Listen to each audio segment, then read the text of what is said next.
Welcome to my YouTube channel Shahid Mohammad 2486। Students, आज हमारी second chapter की दूसरी क्लास है, राजा किसान और आरंभिक राज्य।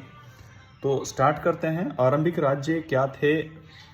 इस काल में हम पढ़ रहे थे 600 ईस्वी पूर्व से लेकर 600 ईस्वी के बीच में। तो स्टार्टिंग करते हैं, हमारे प्रारंभिक राज्य और राज्य व्यवस्था क्या थी। स्टार्टिंग में हमारा जनपद बना था। जन का अर्थ होता है जन प्लस पद, यानी जहां पर कुछ लोग आकर बस जाएं, उसको जनपद कहा जाता था। लगभग 2500 ईस्वी पूर्व में कुछ महत्वपूर्ण जनपदों का उदय हुआ था। बाद में कई जनपद मिलकर बड़ी आबादी बन जाती थी, उसको महाजनपद बोलते थे। जनपद और महाजनपद, अधिकतर महाजनपद जो होते थे उनकी अपनी राजधानी होती थी। उनमें कोई पर्टिकुलर शासक होता था जो शासन करता था, परंतु कई ऐसे महाजनपद भी हैं जहां पर कई लोगों का समूह मिलकर शासन करते थे। तो महाजनपद एक इम्पोर्टेंट टॉपिक है आप लोगों का। स्टार्टिंग में हम देखते हैं तो जो जनपद थे वो कई मिलकर महाजनपद बने। महाजनपदों के अपने अपने स्वतंत्र शासक होते थे। कई ऐसे महाजनपद थे जहां पर कई लोगों का समूह मिलकर शासन चलाते थे।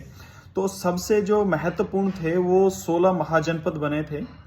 16 महाजनपदों में से कुछ महाजनपद ऐसे थे जो ज़्यादा इंपॉर्टेंट हो गए। उनमें से हम 7 का नाम ले सकते हैं, जिसमें आपका मगध था, गंधार, वज्जी, कौशल, कुरु और पंचाल, अवंती।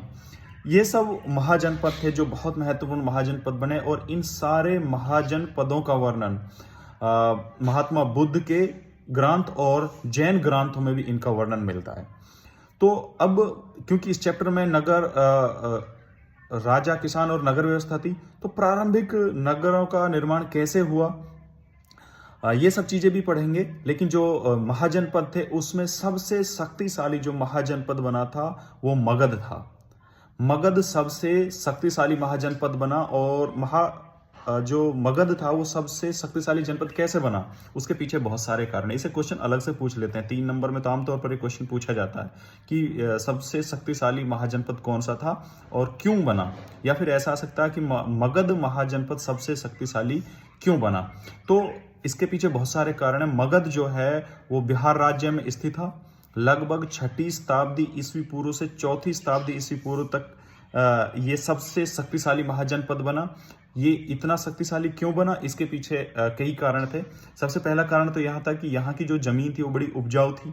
अब उपजाऊ जमीन होती है, ऑब्वियसली अधिक फसल होती है। अधिक फसल होती है इसका मतलब सरप्लस, उसको व्यापार करेंगे तो प्रॉफिट होगा, राजा का राजस्व